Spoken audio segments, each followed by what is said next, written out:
being part of this breakout session at the forum. Nearly everyone in the room could actually do this presentation. So That's what I was afraid of. so, Brad, we are in a room full of experts, which is actually a wonderful thing. Experts because you were all part, many of you, all of you, I think, were part of the Early Childhood Program Innovation Grants, or the EPI Grant Project, from 2014-15 and 2015-16.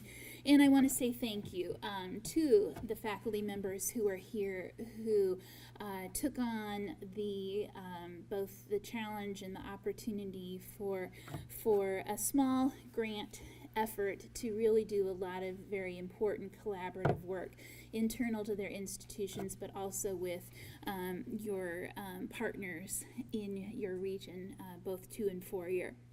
I'm Stephanie Bernatite with the Illinois Board of Higher Education, and I'm with Brad White from the Illinois Education Research Council.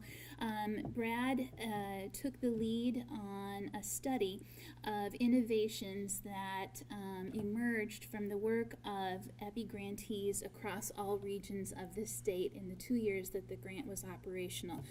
This was part, as many of you know, of the state's Race to the Top Early Learning Challenge work, and it was an opportunity to really begin to very systematically, but in local partnership efforts, unpack some of those persistent challenges that exist in the field around how to help create clear, seamless pathways for people who aspire to be in the profession and who are already working in early childhood settings to advance their attainment of credentials and degrees. I asked the Illinois Education Research Council to partner with my agency in trying to document the work that faculty members all across the state had been engaged in.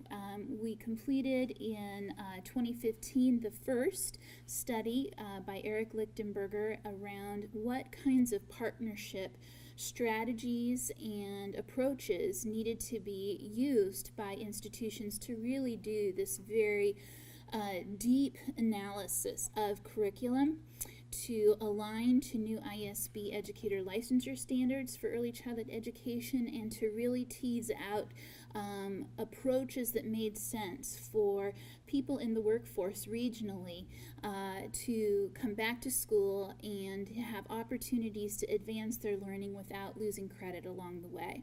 So that first study really delved into questions about how institutional partners, how faculty worked through the challenges of co-designing curriculum, the challenges of helping others within their institutions understand the kinds of systemic supports that needed to be in place in terms of, among other things, advising. And this second study then really took a more broad look across both years of grantees, the kinds of innovations that emerged from the work, innovations that were particular to the unique institutional contexts and regional employer needs, but then also cross-cutting innovations that hopefully will be instructive for all of us, not only in documenting the good work, but in sort of laying a baseline for how future endeavors of this kind can be undertaken. So without spending a lot more time on that, the bulk of the presentation is really going to be about Brad's description of the study methodology, the findings. Hopefully many of you have had a chance to look at this publication already, but since we're such a small group, please jump in. If you have comments or ideas, questions, this is a good opportunity to really make this also a conversational presentation, a conversational learning time. So I'm going to turn things over to Brad and ask him to really delve into the study, the nuts and bolts, and the findings. Thank you, Stephanie. So Stephanie did a great job introducing this in terms of I think most of you guys have already lived a lot of this stuff, so it might not be particularly new. And you guys probably know more about what you're doing than I do. So if I start to sort of stumble over a description of something, or if something is not clear, please feel free to pipe up and add some clarification. There are, in the full report, the thick version, there are a lot of examples. I'm not going to go into a lot of examples here today because you guys are here to talk about some examples, hopefully. And so, yeah, as Stephanie said, let's try to make this a conversation if we can, because I cannot talk for this long. And as she sort of introduced it, this study is not intended to sort of, like a lot of education research studies, it's not intended to sort of say what was a success or what was a failure. It is very much a descriptive study. It lays out a framework for the work that you guys were doing to help people sort of better conceptualize the various options and the various strategies and innovations that are available and that programs are actually implementing, and to describe some of the challenges with doing that, and hopefully to provide examples for other institutions who are thinking of doing similar things to look and say, hey, this can be done, it has been done before. Here are some obstacles to look out for. Here are some tips and tricks that the pros have done, the lessons learned to make it go more smoothly when we try to do the same thing. So thanks to my research team who helped work on this. I should also admit that I did not participate. I didn't conduct any of the interviews for either the first part of the study or the second part of the study. I came in after all the data were collected to really help sort of bring the framework together. But at the point I came in, all of the institutions had already been de-identified. So I don't know who did what things. I know them as, Partnership A and Partnership Z, but I have no idea who did what. So I think there's pros and cons to that, obviously. But if I'm talking about you and I don't know that I'm talking about you, like I said, feel free to pipe up.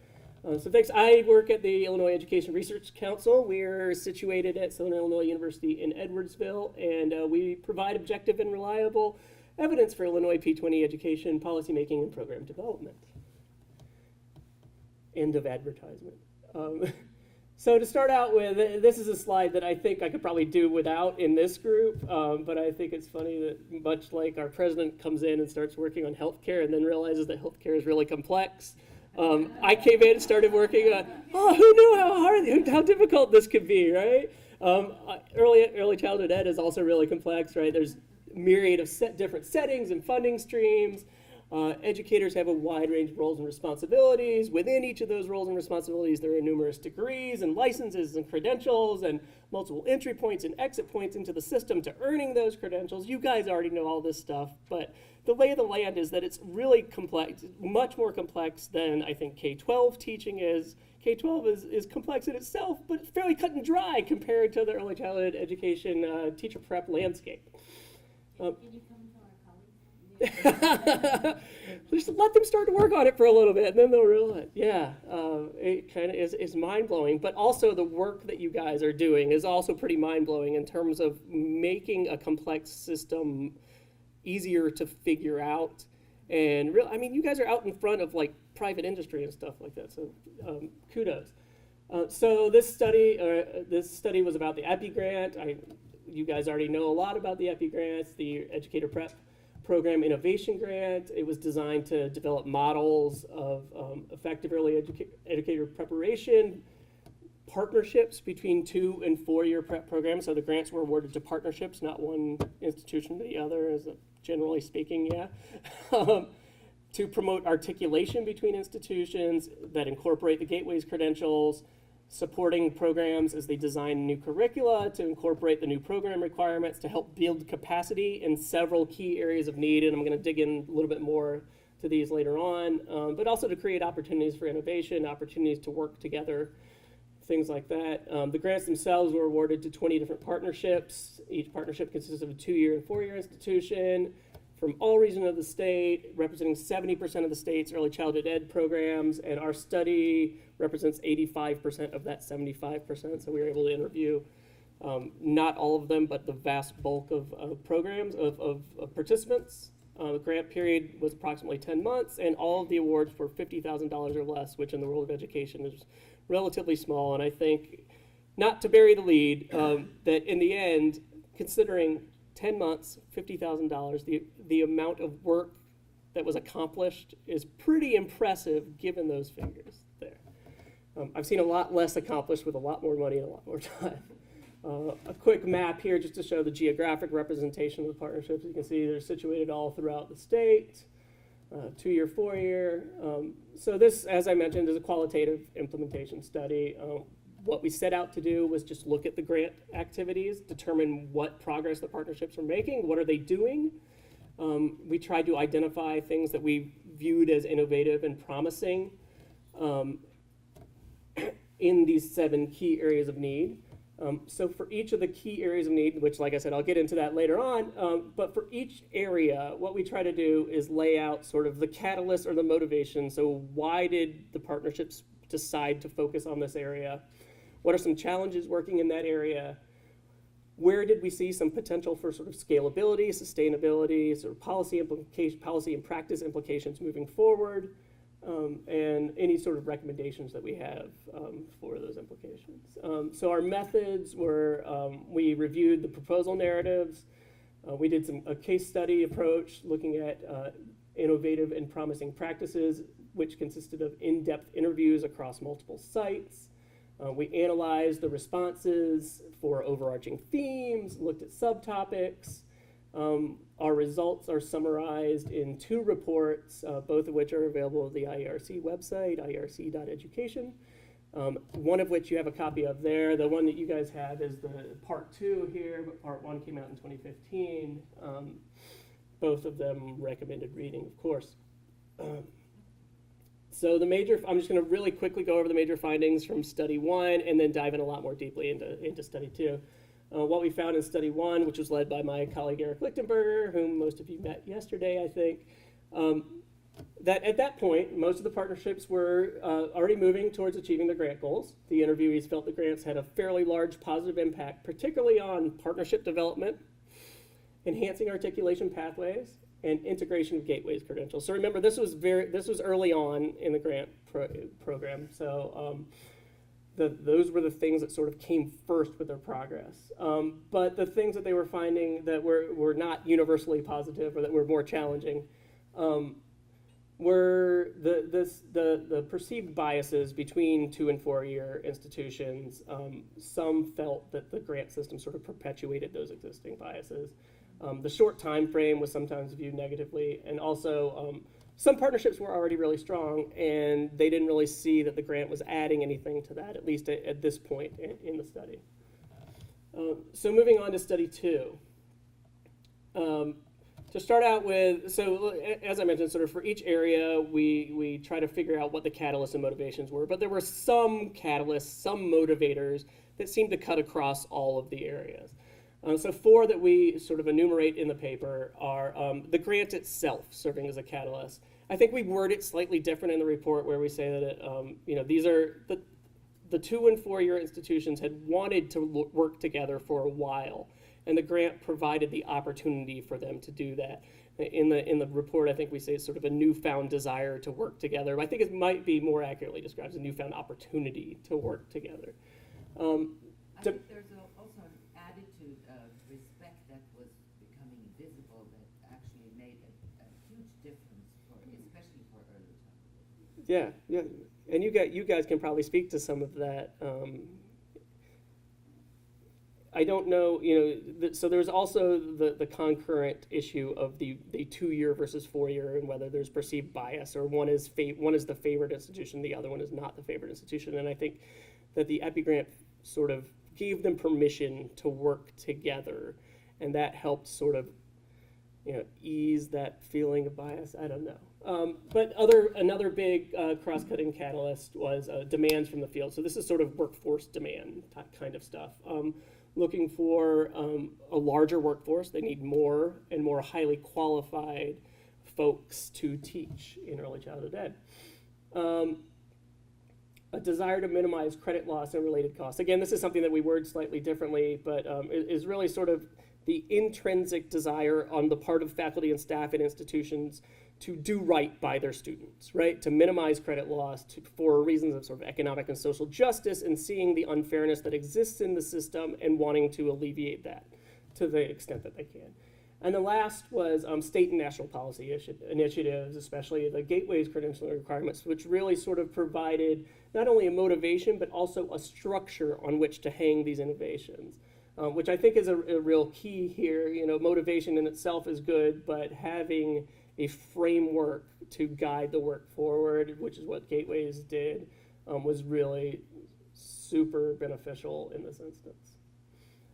So the 7 areas of innovation that we focus on in the paper and that I'm going to focus on today are as follows. One, and this is sort of the biggie and I think the most obvious, articulation arrangements. Number 2, alignment of assessments, again, related to articulation, but a different issue. Advising and supporting students, again, related to articulation, but a different issue, or we address it differently, at least in the paper altogether. And the remaining 4 are a little bit separate issues. Early math, early language learner instruction, infant toddler, and improving field experiences. So what I'm going to try to do for the rest of the presentation is sort of take each of these issues and break them down into what motivated them, what were the innovations that we saw, and what were some challenges and some lessons learned. I'm going to try. We'll see how that goes. And like I said, feel free to speak up if I'm bungling some stuff or if you have better examples. So as I mentioned, the big one was articulation. I think this is sort of the most obvious way of working, of aligning, strategizing the pathway between 2 and 4 year. And it's something that most institutions have tried before, not just in early childhood ed, but across a lot of different fields. And it's lined with landmines, right? So the motivation here was just simply to make it easier for students to transfer from a 2-year to a 4-year institution without losing credit and without taking 5 years to complete. So we enumerate in the paper, I think there's like 7 different articulation models. I don't think the distinctions or definitions among these are all that important. But I think the main point I want to make here is that there are lots of different ways to go about articulation. And if you're finding that one doesn't work at your institution, there might be another way of going about thinking about it. So most of these are sort of curricular type stuff. So we've got our intentional curriculums that begin looking at intentional continuums, that start in high school and go through graduate school. We've got cohort bridge type programs that allow students to obtain a bachelor degree on the 2-year campus. We've got leveling bridge courses, which are just individual courses rather than a sort of a whole curriculum sequence that are set up to reconcile the difference between your 200 and 400 level courses and things like that. We've got early childhood specific 2+2 articulation agreements. We've got some non-licensure programs that work slightly differently. We've got holistic transfer programs and then the using transferology. And these can be sort of combined in different ways. They don't have to, anyone doesn't have to be used in isolation, but it's all sort of different ways of easing the transition and making it easier for students to make the transition from 2-year to 4-year institutions without repeating courses and while getting all the courses that they need in order to finish on time. Brad, could I? Yes, please. When I talk about this work with policy-making folks outside the field, oftentimes they have this basic question. So why is it so hard for students to transfer from a 2-year to a 4-year institution? And that holistic AAS example from this work is really at the crux of it. A lot of them don't understand that the Associate of Applied Science programs tend and have been in the past, and those of you working in 2-year settings, please, jump in here, okay?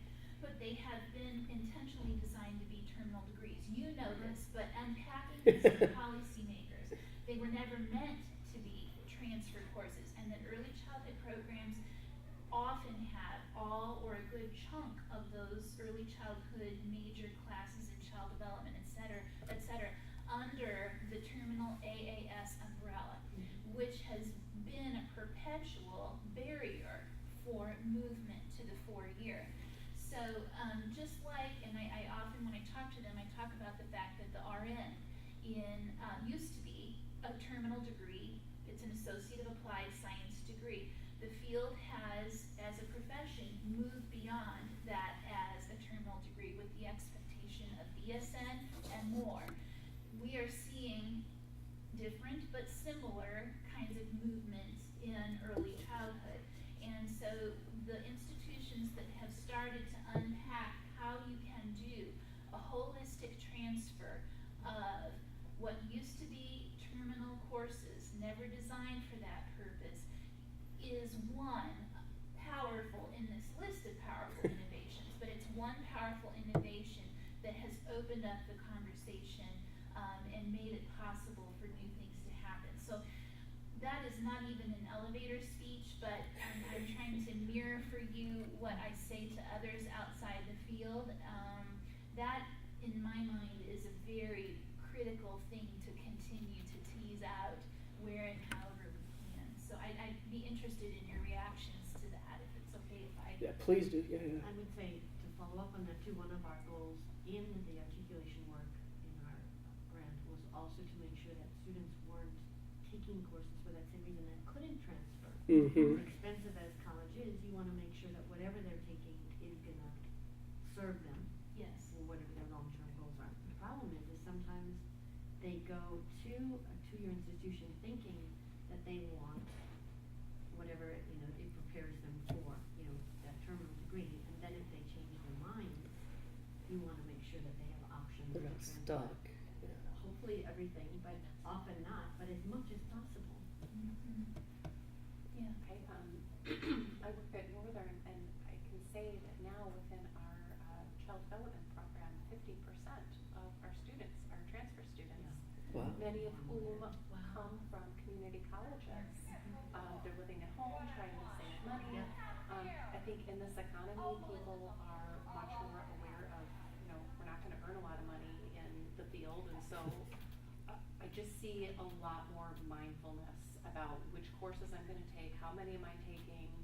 Most of my students are working alongside going to school, and so this has helped tremendously, just not having to analyze each and every course to determine, will this transfer and how will this affect ultimate timeline and so forth. Yeah. One of the things that comes to mind, and again, I'm new here, so I apologize if these are strategies that you've talked about in other ways, but one of the programs that I used to oversee was one that embedded counseling positions into the grants that they had for their child development departments, because they knew how crucial it was for the students to hear at the beginning of, thinking about going into early childhood, that here's, if this is your ultimate goal, here are the courses you need to start with. And that beginning phase advisement and counseling was a crucial piece of getting people moving in a particular direction, because we knew that without it, Yes. people would tend to linger. And I don't know if it's similar here, but in California, the statistic was that, well, I don't know exactly. The trend was for people to linger in the community college system for 7 years without any kind of degree or any kind of units that would help them transfer. So 7 years they would spend on a community college campus in California without anything to show for it, because they would repeat classes that they enjoyed, or they would take classes where there wasn't, and again, in California it was very impacted, so you take what was available, and in order to maintain some of your student loans, you had to have so many units or whatever else. Yeah. It was, and so we at that point decided to fund those specific positions that would get the students at the beginning and say, okay, we'll help you navigate this. Let's build your pathway here. Yeah. And we'll get to some of those advising specific things and two more key components. But yeah.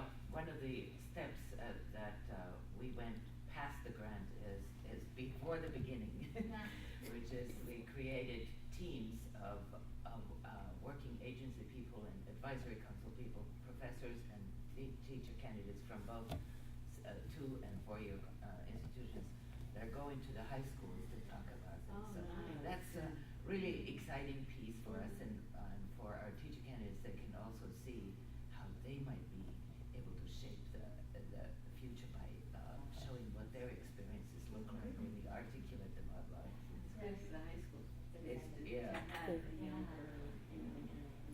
And some of these strategies, I think, what is problematic about some of them is that the candidate needs to know, like, from the outset what they want to do. And if they've been sort of swishing around for 7 years, it's not going to help those students. But that is a typical student. I mean, there are students who most people don't know when they start college what they want to do. Yeah. So getting into some of the common features of these articulation agreements. So we're talking about formal, like MOU type agreements between institutions, involving a broad array of stakeholders from across both institutions, not just within the department, but going above the department levels, and getting those folks involved early to make sure that all the agreements that are being made are going to be kosher and going to be approved so that folks can get degrees. One of the cool things that came out of this was learning more about each partner's program. So the 4-year programs learned more about what went on at the 2-year institutions and vice versa, and I think started to respect the work that was going on there more. And a realization that articulation required changes at both levels, right? This isn't just on the 2-year, it's not just on the 4-year. Again, going back to that sort of history of perceived bias towards 4-year institutions, and recognizing that some changes also need to be made at the 4-year level. I think one of the big challenges here, we call it time, institutional culture, and limited capacity, but I think one of the big things in particular, one of the big hang-ups was that at the 4-year institutions, you're typically taking your gen ed courses for the first 2 years, and then you spend the last 2 years doing your early childhood work. For folks who are transferring in, who were focusing on early childhood ed at the 2-year level, that's not the pattern that they're following. So how do you sort of mesh those two together and make sure that folks have all of the requirements that they need, and can you sort of reverse that sequence, or how do you make them work together? So that was sort of the big brick wall, I think, that held up with early childhood specific articulation agreements.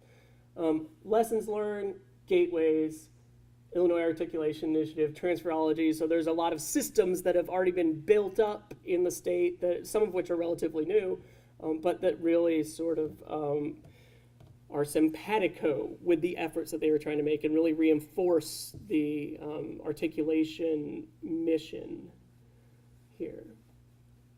So the next big area was alignment of assessments. Again, this is very closely related to articulation. But the idea is making it easier to transfer credits by showing competency. So one of the cool things here is the cross-institutional assessment system. Are any of you guys involved with that or familiar with that? Yeah. Super awesome. 50 Uber competencies aligned with the Gateways credentials, creating seamless stackable credentialing system. Really cool setup that really made the alignment of assessments go more smoothly. Also, the use of bridge assessments, so matching competencies across levels from one institution to another. The use of common portfolio software. This is especially helpful in terms of collecting, documenting competencies related to EdTPA. And using similar documents, similar shared assignments across sort of a system and between partners to really make sure that everything has been leveled and sort of agreed to meet a certain standard. One of the big common features behind this was helping to prepare students for EdTPA, incorporating Gateways credentials, the existence of early learning development standards. You'll see sort of throughout this that a lot of that standards guide a lot of these things, and that there are already standards in place to really help align assessments, align coursework, and things like that. Big challenges here in terms of assessments, where a lot of the sort of key assessments had to live at the 4-year institution. And again, trying to get the EdTPA, make EdTPA portable and make demonstration of competencies portable from one institution to another for folks who had to pass the EdTPA. So the big lesson learned from this was really trying to focus on competencies rather than credit hours. I know I just got out from a session focused on competencies, and it's real. I think everybody sort of agrees with this in theory, but then when you sort of try to apply it in practical terms in an institutional setting with people who might not be used to thinking that way and might not, with regulations that might not be written that way, it gets a little bit more difficult when the rubber hits the road there. The advising and support issues. So this was looking at improving retention and completion by helping students become more academically and culturally oriented to new settings. So this is, again, working with students beginning at the 2-year institution and moving on to the 4-year institution. So cross-advising was one term that was used in terms of getting advisors from the 4-year institution on campus at the 2-year institution and talking about those things like which courses are going to transfer, what is terminal, what is foundational, what do you need, what's going to give you credit, and things like that, and making sure that students are making choices that are going to lead to more efficient completion of degrees and credentials. Several of the partnerships made these advising guides that were, I think, ostensibly for students, but also really helpful for advisors in terms of really communicating, putting in writing the degree and credential requirements, so that both students and advisors were perfectly clear about what needed to be done across the institutions. And bridge programs, again, helped create sort of smoother transitions from the social side between 2- and 4-year programs. So the common feature between all of these was really trying to reduce the complexity and strengthen communication, both between institutions and between institutions and students. Challenges to implementing these were our state budget situation at the time and our ongoing state budget situation, as well as some issues dealing with status of the early childhood profession in terms of whether advisors would advise folks to go into these fields or not. Lessons learned, though, was involving advisors. Like advisors need to know what the requirements are, what transfers and what doesn't transfer. Their supervisors need to know these things, or at least be aware of these things, and emphasize that it is important that they are important for advisors to know. Getting other faculty and administrators aware of degree requirements and credit transferability and things like that. And helping to really expand everyone's understanding of early childhood education and sort of what they do, what early childhood educators do, what the various professions are, and things like that, and really gain a different perspective on transfer issues and what institutional supports are needed to succeed. Brad, could we pause just a Let's moment and pause. ask about some experiences that people in the room had with engaging your advising staff in the work? Is that an okay question? I'm glad because we are advisors. Ah! It's another- Any of this ring true or completely false? That's fine. Feel free to put me in my place. Well, we're advisors, but in our 2 institutions, we also had the people who are at the admissions office, and the rub for us is between what the admissions people know and what the actual people who are teaching these courses know from inside out. So we actually had an actual meeting, so that people are meeting face to face, and now because they didn't necessarily know everyone, so that was helpful. Or students getting mixed messages. Yes. Yeah, or sometimes website information is behind. Yeah. And admissions is giving out old information that hasn't been in the books for a while. That sounded like a common problem. You're not alone there, I don't think. We had some grant partners that uncovered that their advising staff, if they were more centralized or in the admissions office, were actually diverting students away from their program.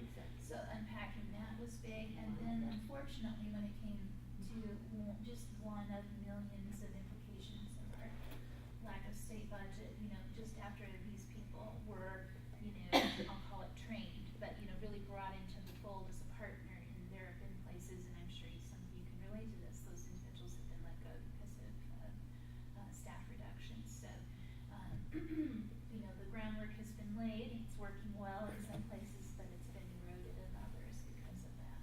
I think just generally more information of what early childhood is and what can be done, and that it is a legitimate career. Yeah. to have. Yes, yeah, And that's so that, it's not all about engineering and nursing and what else is cool, STEM, but any business, STEM. But, if you do early childhood, we can possibilize all the rest of it. And training future STEMists. The complexity of being a career technical program that provides academic coursework, right? And advisors understanding that these are academic credit-bearing courses that transfer to other to transfer to other programs. And that idea that we had kind of, you were talking about that idea that like, if it's an AAS, then it's going to be all technical coursework, Yep. none of it will transfer academically and Yep. not really We shouldn't understanding have to worry that about that. capacity, yeah. I think the other thing that comes to mind is the messaging to anyone who's advising, because I was talking to Brian Stokes, and we were working on some new strategies for moving the workforce development work forward. And one of the things that we talked about was how you message, not just to the field, but to outside the field, that there are sustainable positions. These aren't really all low-paying positions, and Illinois has made some great strides in balancing out the salaries of individuals who work in early education, but balancing with the K-12 system. So to legitimize it in that way is huge for Illinois, and that's more than I have seen done in other states. And so we've got that messaging to give too. They can get paid. Don't divert them to K-12 if their heart is in early ed, because there are ways for them to make a good living and do what they're passionate about. And so I think we haven't been good about messaging that And at all. the students' parents are often Yeah. worried about. Yeah.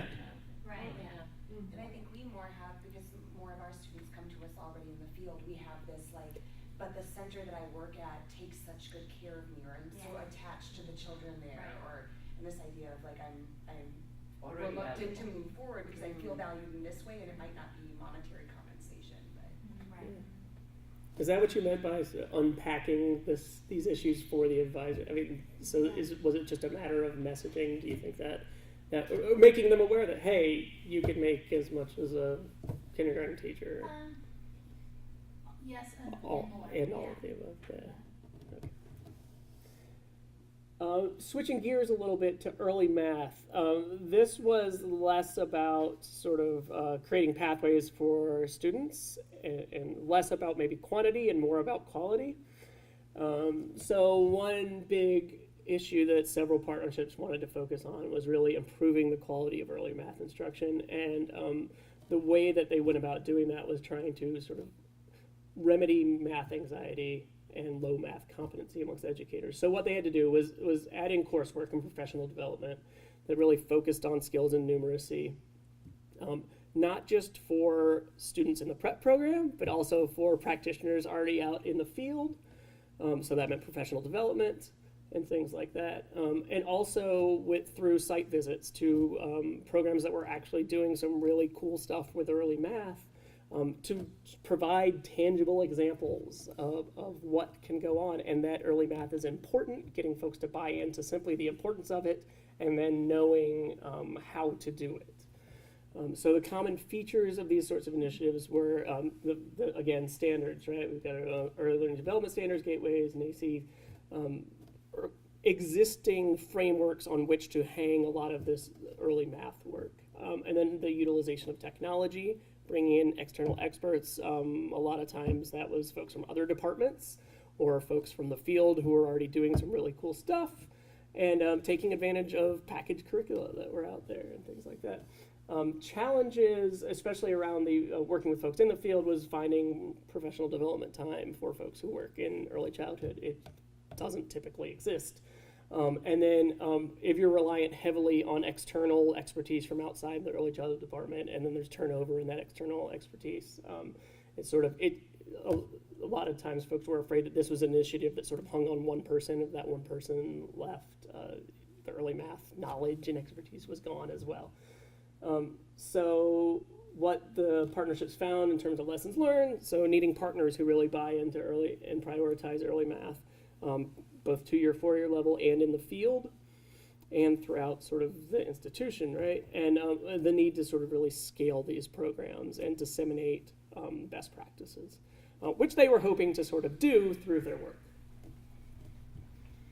And if I could interject again, one of the innovations that came from that was sharing, a model course around what could happen at Gateways Level 3 with an early childhood focused math methods course. And several others worked on other things, but that was a really good opportunity to unpack some issues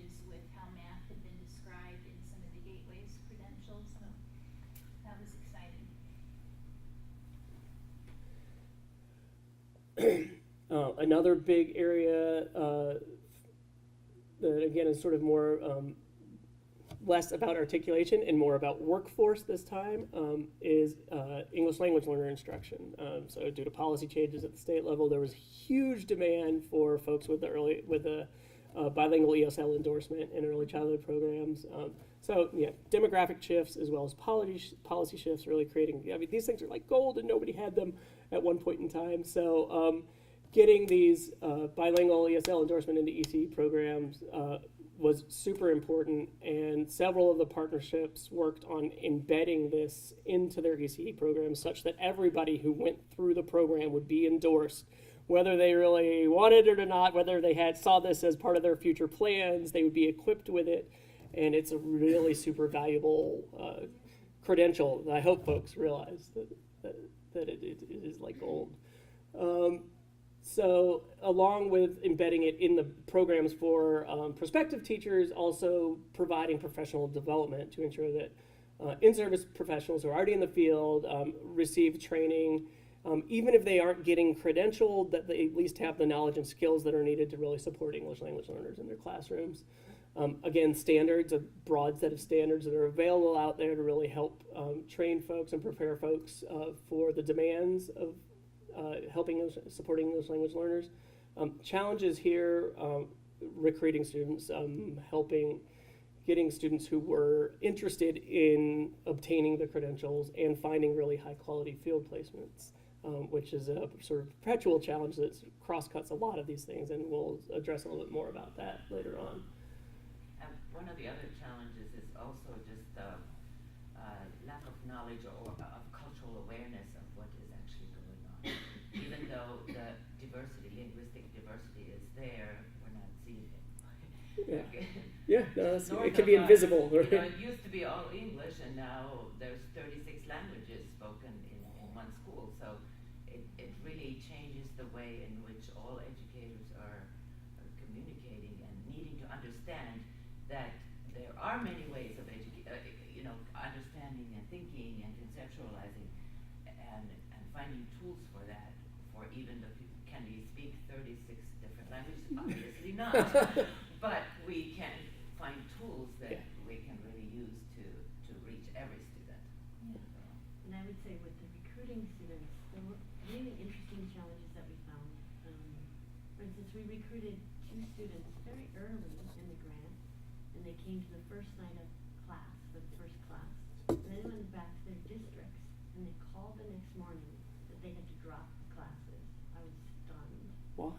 And it was because their district would not, take them up on the pay scale for getting these, finishing these 6 courses, because they were not master's level either, even though they were gaining an endorsement. And so that's something across Is that the state. typical? Yeah. That's typical. And so they're not recognizing the endorsement, they're only recognizing master's level work. When the endorsement should be something that they should value. They had Currency, ELLs that they needed to serve, they had no one in their district to serve them. And, the 2. They should get the endorsement and move to a higher paying district. Well, Make it sound that simple. That's where their families lived, and Yeah. they were very interested in completing the endorsement, but they were like, look, if it's not, it's a genuine concern. They were like, if it's not going to take us up on the pay scale, Yeah. we just can't do it. And they say we're going to get more responsibilities, but no increased pay. I was just like, so we lost 2 right away. So there were other challenges. I mean, so we supported them with, assisted them with tuition for the courses, but it still was, they had to pay an amount as well. And so that was challenging for some students, as well as just, they're already teaching in the field, they already have their degrees, and it's just making the time and carrying it all out anyway. The people that did it and finished, they were fabulous. I've said this again and again, they were my dream cohort. I probably will Awesome. never have a cohort like that again in my career. They were fabulous. They were like sponges. Everything I gave them, they just drank it up. Yeah. And I'll say, in some regions of the state, I think there was the attitude that like this isn't relevant for me, and this is something that we saw not just with early childhood, but also with the recent principal prep realignment. Is sort of not really seeing the relevance. And I mean, like, we- oh, we don't have any And people. you- Everyone here speaks English. What? In our local districts, there are ELLs there. And they send some of their students to Decatur to get services, but none of those surrounding districts, when we recruited teachers, sent teachers to us. And none of the districts, I could go on and on. None of the districts around us also none of them would financially support their teachers in getting endorsements. So it was our support and the teachers, but not the districts, which I don't get that. Yeah. They would You pay can for the probably- busing to take. They'll pay for the children to go to another district to be, Right. to Yeah, get yeah. the services Yeah. they need. But they will not support their teachers in getting these, financially support their teachers in getting these endorsements. To me, it's just like, why would you think, why is it all put on them?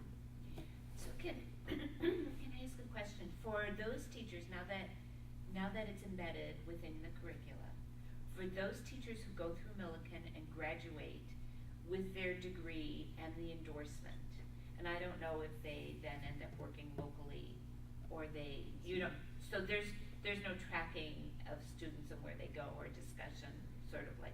I'm wondering, is there a difference between it being embedded and taking it subsequent to earning a BA? Well, we haven't looked at that specifically. I mean, we started a pilot just to look at what are our graduates, how did they feel, or what are their reactions to having Right. had this? I mean, because we didn't embed the courses as part of the grant, we did that After. years ago. And Oh. we've had that. Before. Yeah, and that's I think probably part of the rationale for embedding it is that folks aren't going to support coming back to do it. Well, it's harder. Yeah, oh, it's harder for you But guys too. It's harder for Very both committed ends. to keeping it as part of the program because it is very That's awesome. important for students to have. Sometimes that's a fight in our program. I forgot what your question is. If there was, and Millikan may not be tracking, but I wondered if there was a difference between those who earn it embedded in their BA and those who earn it post-BA. Well, I can tell you that when I ask the students that were in the grant cohort about, when I tell them some of the fights that we go through about keeping it in the program, they kind of rabble-rouse about, oh my God, it would be so much easier to just do it right with your program. And I can also say is that our graduates are hired almost immediately. Yeah. So they have the 04 and they have That the they have ESL or the They're all bilingual embedded. endorsement and a special education approval. And that's what teachers need. It's a lot, it's a very demanding program, but they are sought by districts. I was just going to ask that you, coming from California, you could speak to the understanding of the linguistic diversity being a part of life in this nation. But it's here too. And the difference maybe that. It's Well, here.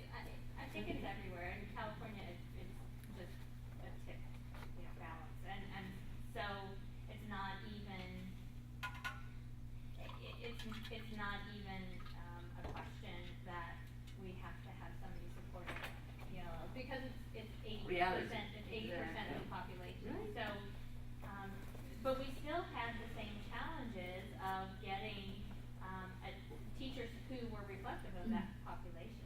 So there still was the challenge. There were still the barriers there. We had a lot of licensed exempt providers who maybe were immigrants or spoke pretty monolingual Spanish or like English. Maybe had a little bit of fluency in English, but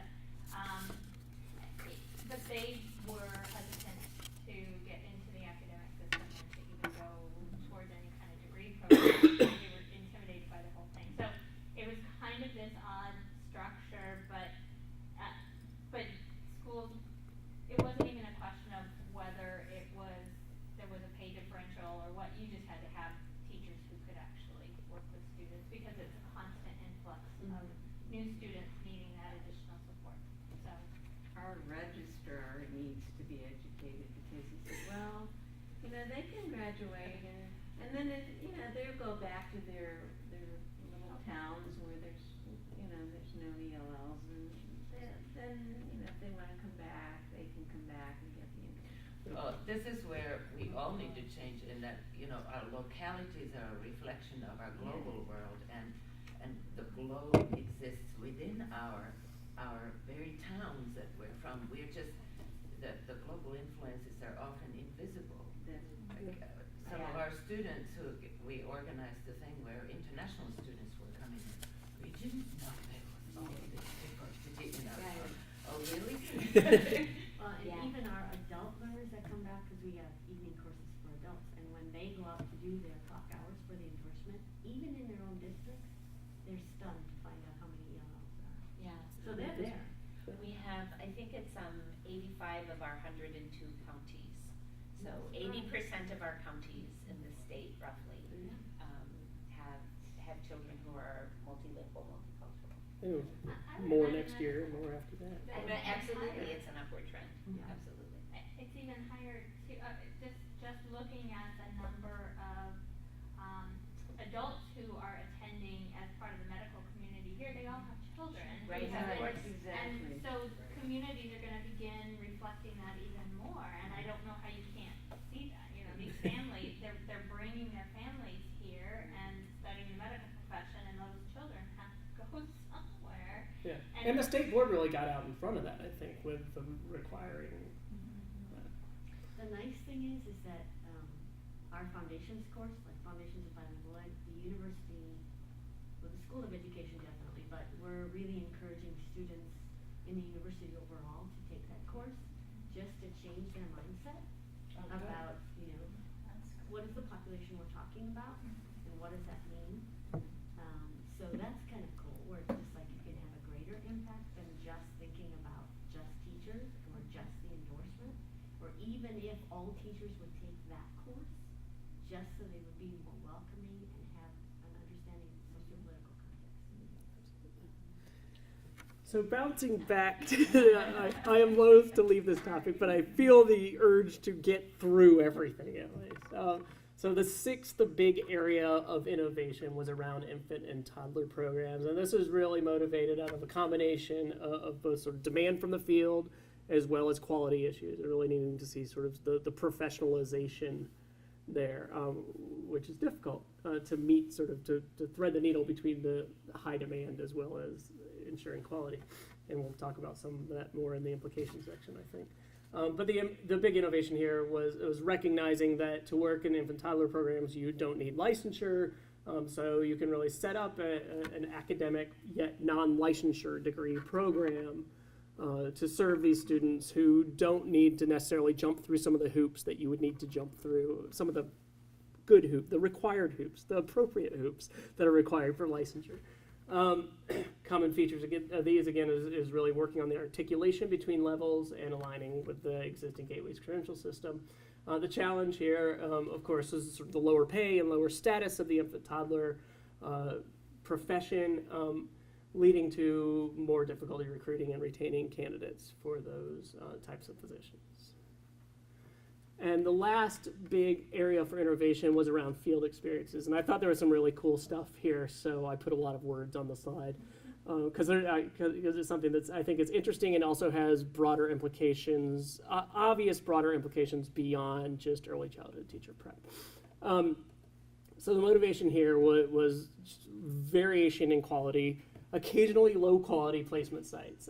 Sites that were selected merely out of convenience rather than based on the quality of the experience that you would get there. So the recognition that the programs needed some formal procedures to ensure consistency and quality in their field placement sites. So what they did was they increased their networking.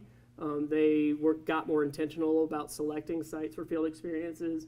They had criteria for placements at home daycare centers and things like that. They also improved the training for mentor teachers, including the Gateway's technical assistance credential, which I think is super cool and something that it's so obvious that the rest of the field sort of needs this, something like this. Really all of these you could apply them to K-12 as much as you could to early childhood. So again, you guys are really out in front of where the rest of the field is. Common features of these innovations included embedding field experiences within courses. Again, this is something that we learned from our principal prep study. It was really a really tight and explicit link between coursework and fieldwork to really sort of double down and reinforce what's going on in the classroom immediately following each other.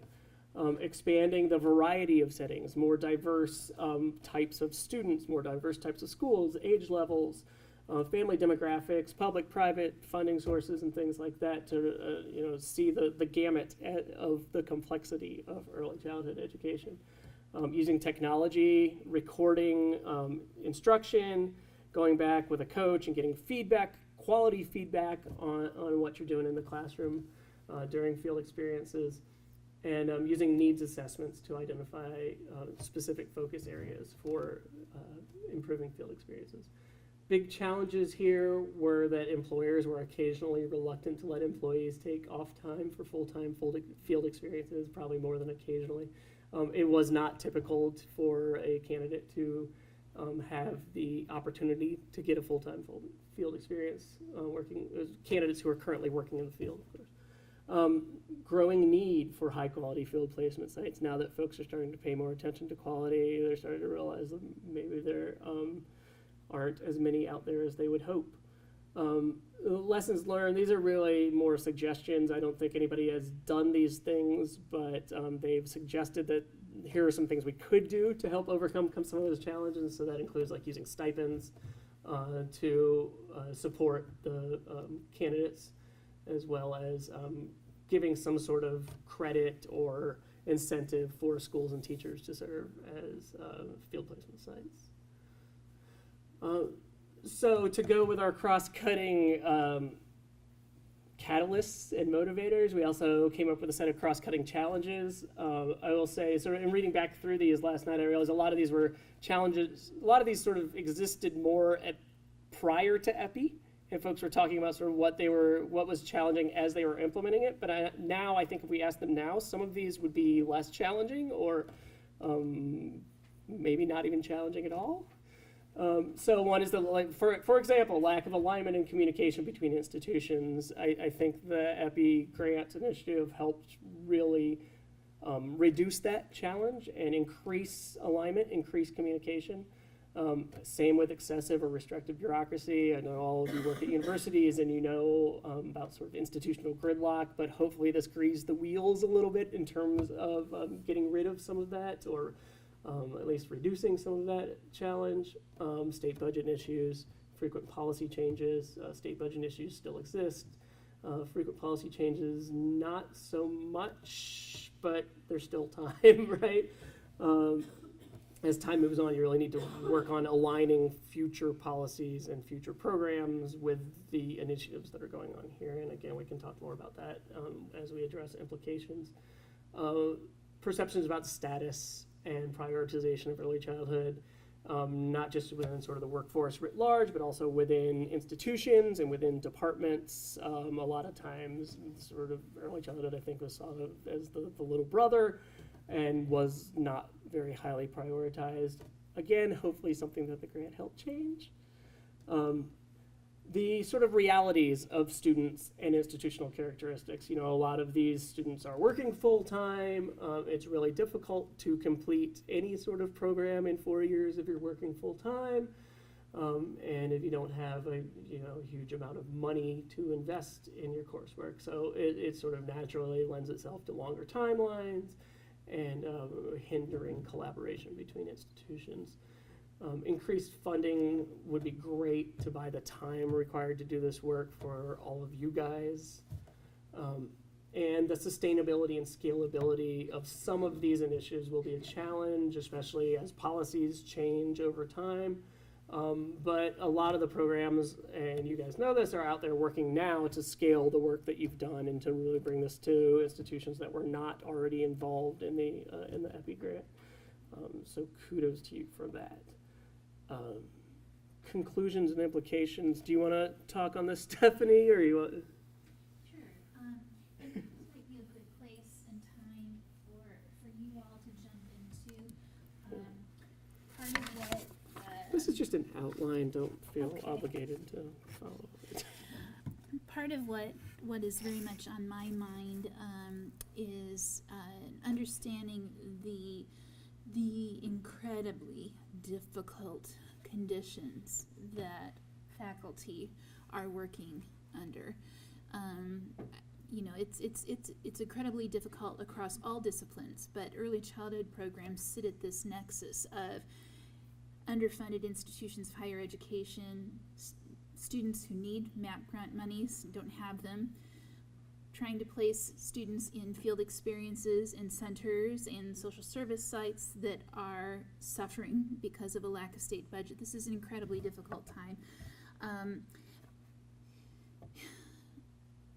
Trying to figure out how to continue to lift up this work to support the efforts of everyone that has been involved and to document it. Part of the reason that we've asked the Illinois Education Research Council to undertake these studies is that, you know, we know even in better times, faculty change, personnel change, institutional memories fade a little bit.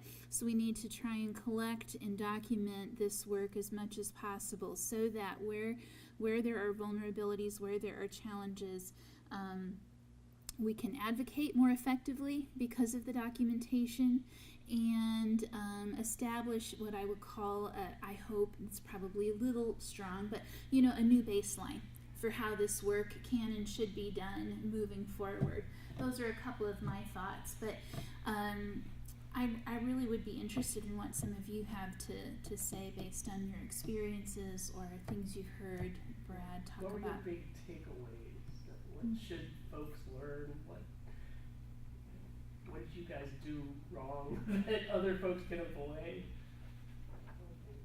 It's the big lesson. I think that's the big key. We're spending so much time in what's wrong, we need to start talking more about what is right. Yeah. And making that voice bigger, because as humans we tend to have more of what we pay attention to.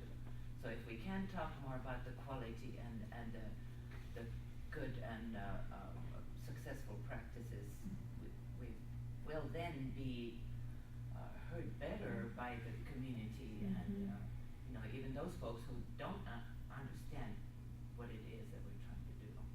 I think those words are absolutely golden.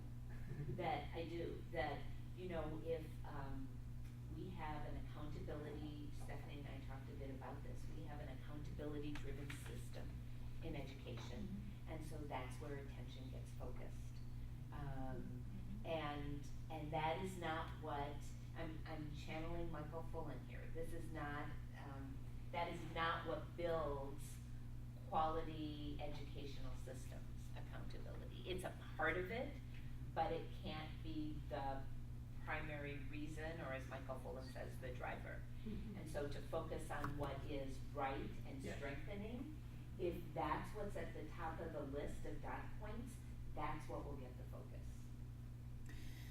My hope is with our lunchtime, our 11:15 and lunchtime speaker, that we can collectively, and again, I'm lumping myself in with faculty, and I'm not faculty, but I care deeply about this work.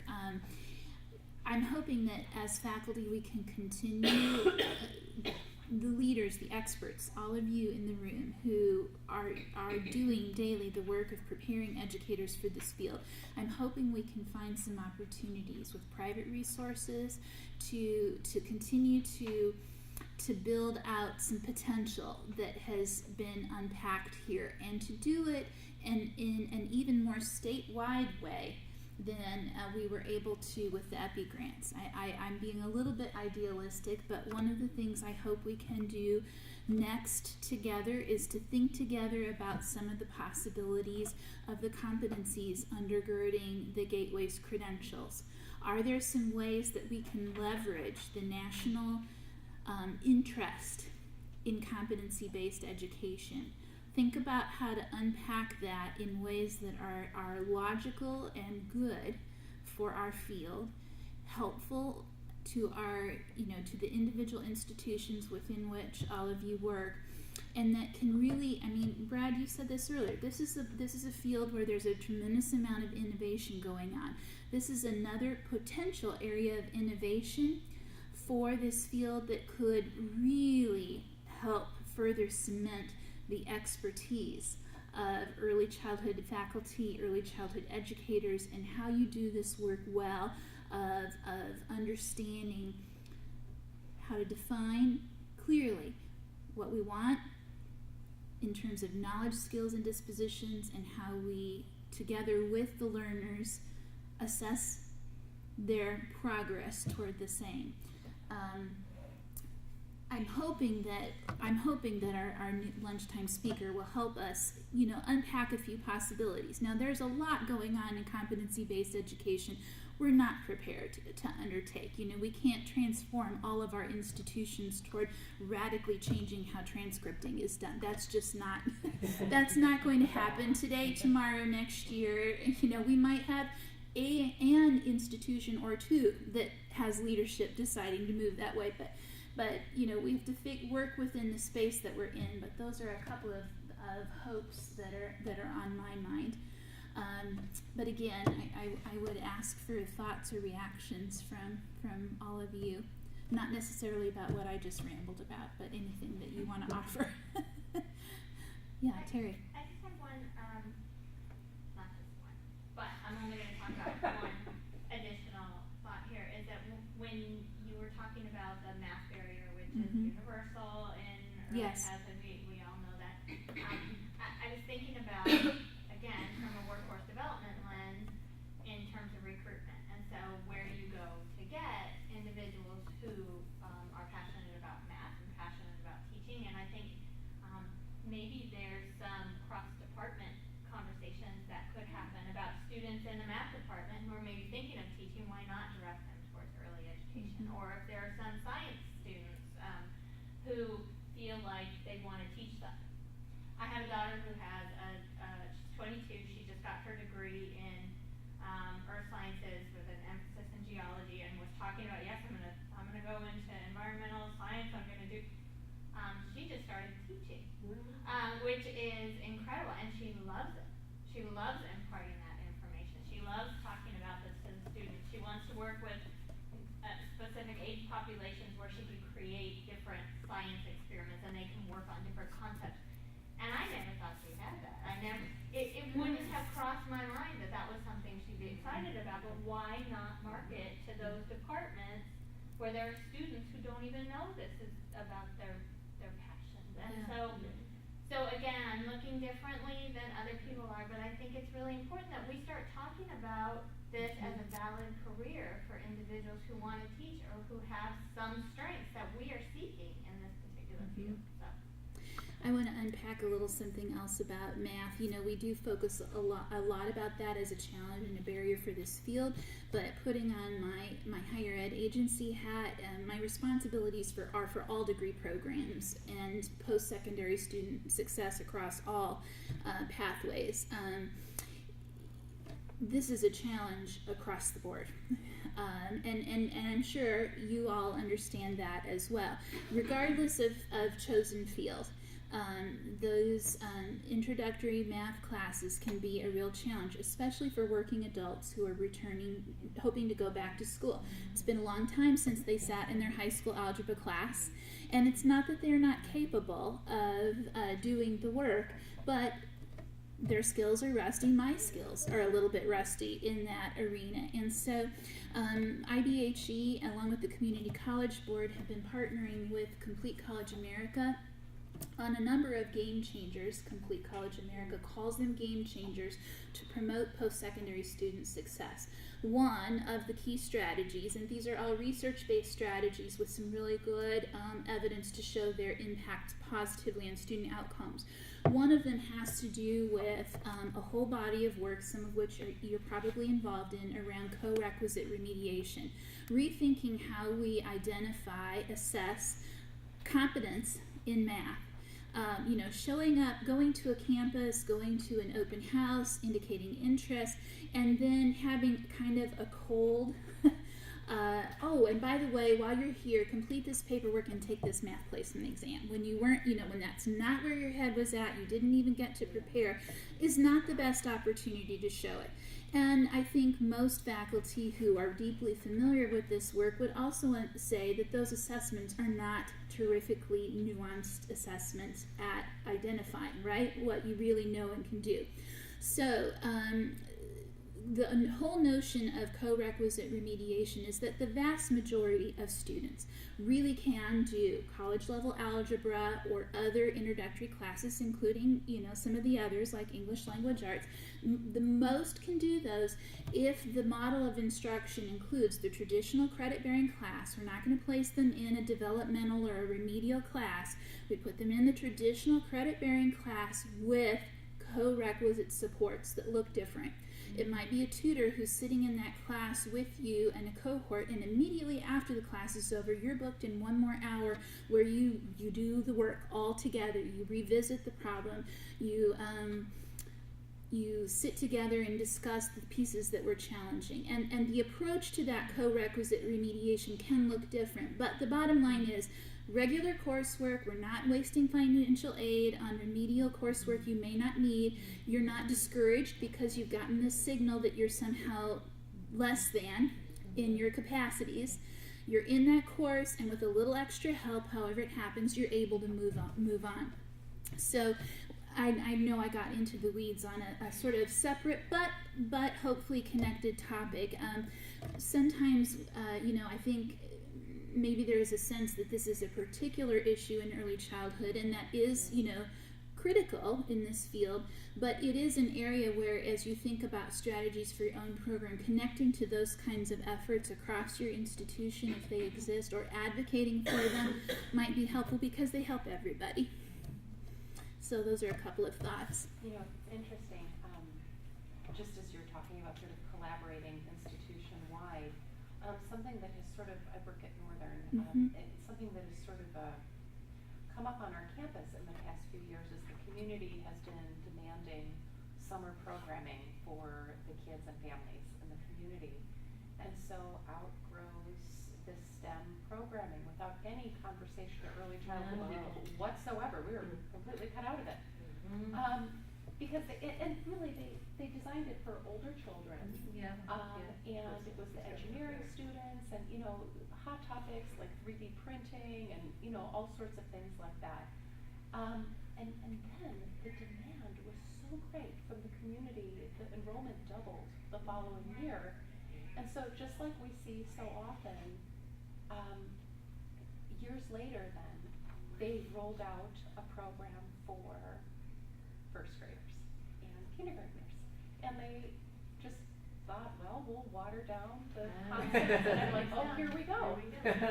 So absolutely. So I happen to be looking at these programs because I have elementary school kids.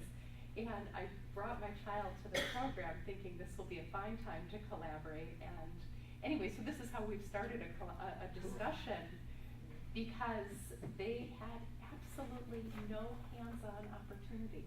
The first graders were expected to go to the lab and observe, and that was it. I mean, it's shocking to me, but this is where, the content expertise is there. Yes. But clearly there is a methodology in early childhood, and that's critical. We have to have hands-on learning experiences. And they run it like that? They did run it like that. So it's resulted in a conversation that How did the kids we react? need to, we need to co-collaborate. And I had a leg to stand on because my son was one of the people in the program, and I came to pick him up and he said, Mom, this is the worst thing you've ever signed me up for. Do not send me back to this summer camp. And I said, well, they had good intentions. So I mean, good for you for leveraging that to really improve and so there's the connections between it's your interesting. areas. I mean, sometimes university-wide, you don't, the left hand doesn't talk to the right, and you don't know what's going on until you start looking at well-meaning, things for the community. And here is an opportunity for us to build a relationship, perhaps programmatically. But they don't value the expertise you can bring. Well, They're I just actually, They have requested my assistance. Now. Good. Yes, but they did not have the foresight that they No. said this No, wasn't they wouldn't. successful, until after the fact, and they said the kids were not as engaged, and, you know, it didn't go as well. Well, yeah, of course. Even the older kids wouldn't be that engaged, I would predict. Exactly. So it's, a lot of well-meaning people. Yeah. Well, I'm for STEAM. I mean, the arts need, I get so Yes, yes. aggravated with the emphasis. I mean, there are many practitioners, educators, early childhood educators out there who don't even know who Picasso is, or, you know, I mean, aesthetically, that's a deficit, just like math. Mhm. And they're so connected. But we don't value art. No, in art. I'm sorry, we're It's getting an a signal that interdisciplinary we're getting a signal that it's time to move back to our main meeting room. Thank you for your participation today. Thank you for your work. Appreciate it very much.